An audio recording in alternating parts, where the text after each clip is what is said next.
Today, I'm going to explain a South Korean disaster action comedy film called Exit. Spoilers ahead, watch out, and take care.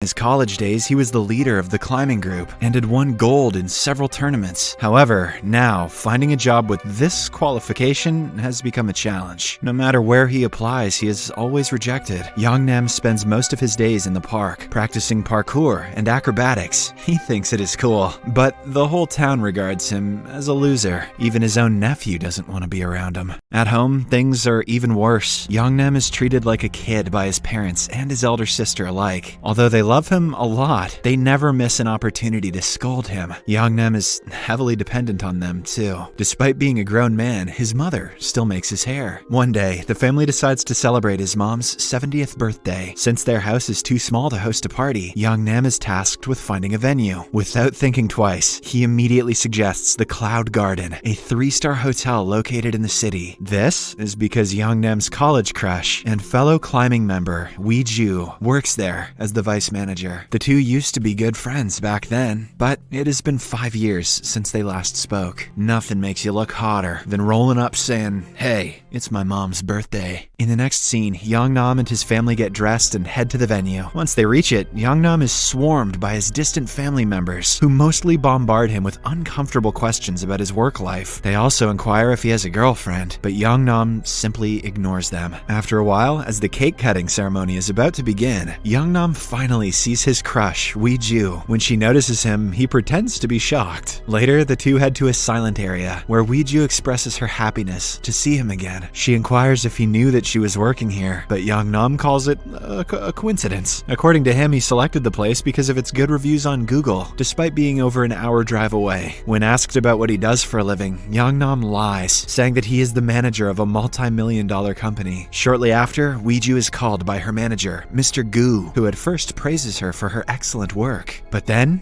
he starts hitting on her. Eui-ju is unsure of how to get rid of him, because the hotel belongs to his father. If she rejects him, she will probably get fired. Elsewhere, a large truck pulls up in the most crowded part of the city. The driver then gets out and opens several valves, which releases a mysterious gas in large amounts. Unfortunately, the gas turns out to be poisonous, and it starts affecting the people nearby. Soon, hundreds of people start collapsing on the ground, and some even die on the spot. When people try to flee the area, deadly road accidents ensue, turning the city into utter bedlam. Meanwhile, the people in Cloud Garden are still oblivious to whatever is happening outside.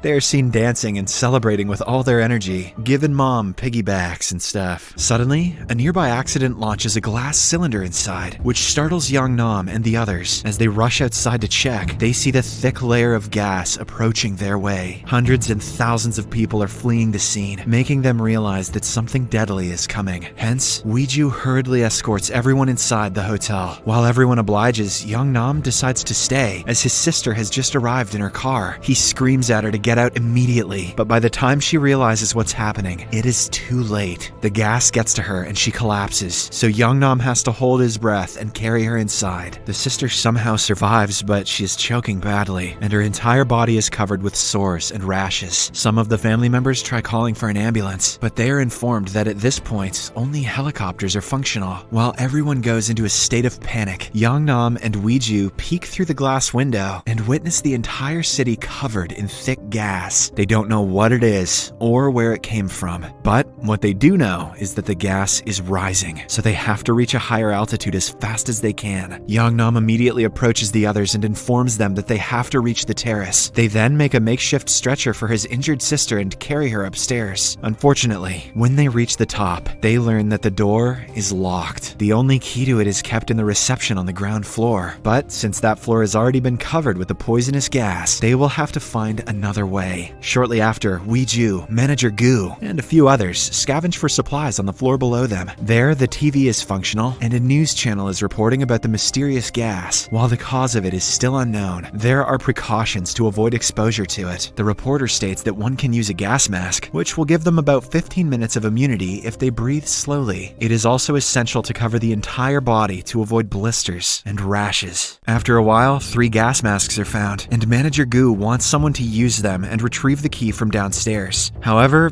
no one wants to risk their lives. Hence, with time running out, Yong-nam thinks of another plan. He learns that the door to the terrace can be opened from the outside. Because Yong-nam is extremely gifted in athletics and climbing, he decides to risk it all. In the next scene, he breaks a glass panel by throwing objects at it. Then, he ties a safety rope around him, turns to the camera, and says, "Not the ex-Han, this is for you." He takes a flying leap of faith, despite his family pleading with him to not do so. Fortunately, Yong-nam manages to grab hold of a ledge and reach the opposite building. Seeing his determination, Eui-ju throws him some chalk powder and a carabiner so that he can climb more smoothly. Soon, Yong-nam starts jumping from roof to roof like the Prince of Persia himself. All the while, his cousin live streams him on his phone so that his family can see what's happening. Meanwhile, Yong-nam reaches a spot where he cannot grab onto the next ledge. This is because the rope around him is holding him back. So, he unhooks the rope, meaning that he is now on his own. If he slips, that will be it. Despite the dire circumstance, Yong-nam slowly keeps on climbing. He finally reaches the last stage, where all he has to do is propel himself upwards and grab a lion head statue. At first it appears as if he's going to slip, but then Yong-nam uses every ounce of strength in his body and finally pulls himself up. Now, he is on the roof of the Cloud Garden. After resting for a few seconds, he gets up and opens the door, finally allowing his family in. Following this, the family tries their best to attract the attention of a nearby helicopter, but to no avail. Just then, Eui-ju comes up with an idea. She suggests that everyone form an H and tap their phones to give an SOS signal. They also start sounding out the SOS pattern to themselves.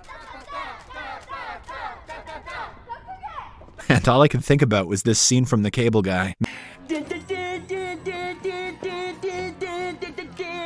Meanwhile, the perpetrator, who is responsible for all this chaos, is finally exposed. It turns out that he is the co-founder of a large biotechnology company. He was also the head scientist, but one day, the other shareholders abruptly kicked him out. Because of this, the man went insane and started devising a plan to hurt the city. After many trials, he ended up with this poisonous gas. As of now, he is believed to be dead because of the same gas he exposed to the city. Back at the roof, the family has been tapping their phones for several minutes, but the chopper still doesn't notice them. This makes Eui-ju realize that the lights in their mobile phones are simply too tiny to be noticed. Hence, she goes down one floor and flickers the large advertising signs of the hotel. The plan works, and the chopper's attention is finally drawn. After a while, help arrives, and all the family members are loaded into a carrier one by one. However, when it's the turn of Yong-nam and Eui-ju, an alarm starts blaring, indicating that they have crossed the weight limit. Because of this, the two are forced to stay back and wait for the next chopper to arrive.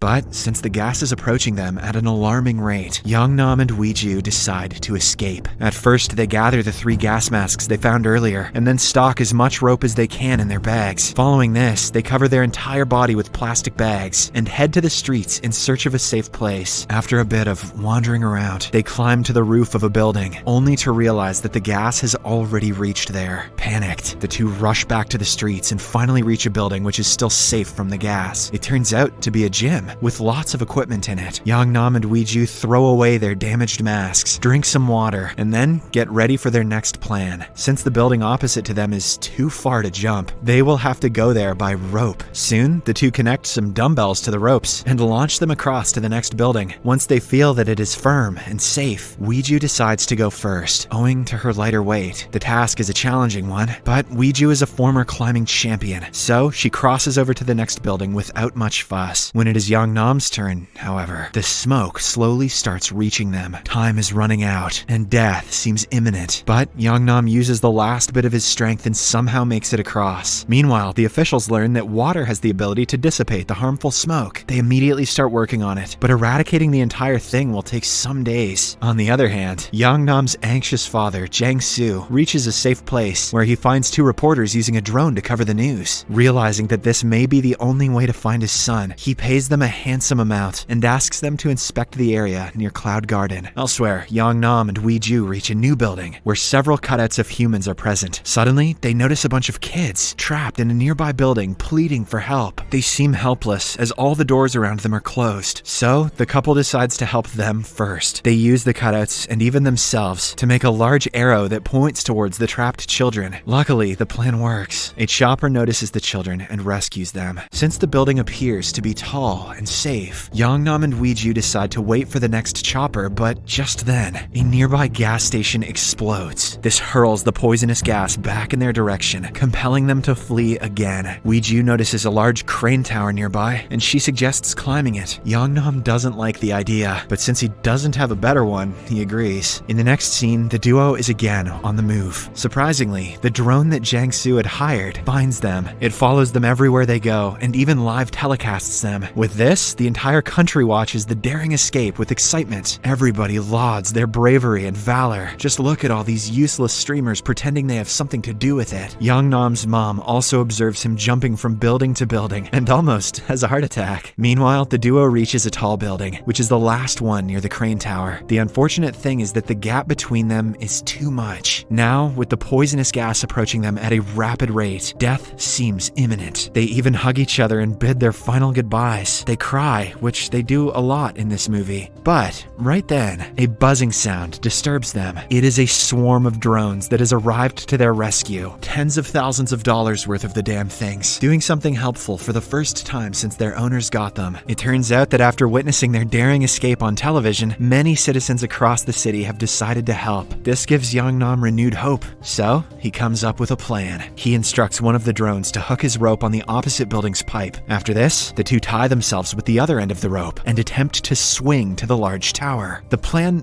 fails miserably, and they end up hanging in the middle of nowhere. To make matters worse, the rope attached to the pipe also starts to loosen. This forces Eui-ju to come up with an abrupt decision. So, she grabs pliers and cuts one end of the rope. The plan is to swing to the next building, but unfortunately, the rope on the other end disconnects. As the entire country watches on, the two plummet into the thick smoke, seemingly to their death. Everyone who is watching their stream is left in utter shock. Yong-nam's parents are devastated and they cannot stop crying. Even the rescue helicopter turns back, preparing to leave. But right then, the pilot notices a small flare being lit on the crane tower. On a closer inspection, he sees that Yong-nam and Eui-ju are still alive. They somehow made it to the tower and are hanging on for dear life. Eui-ju screams here, and it made me laugh really hard.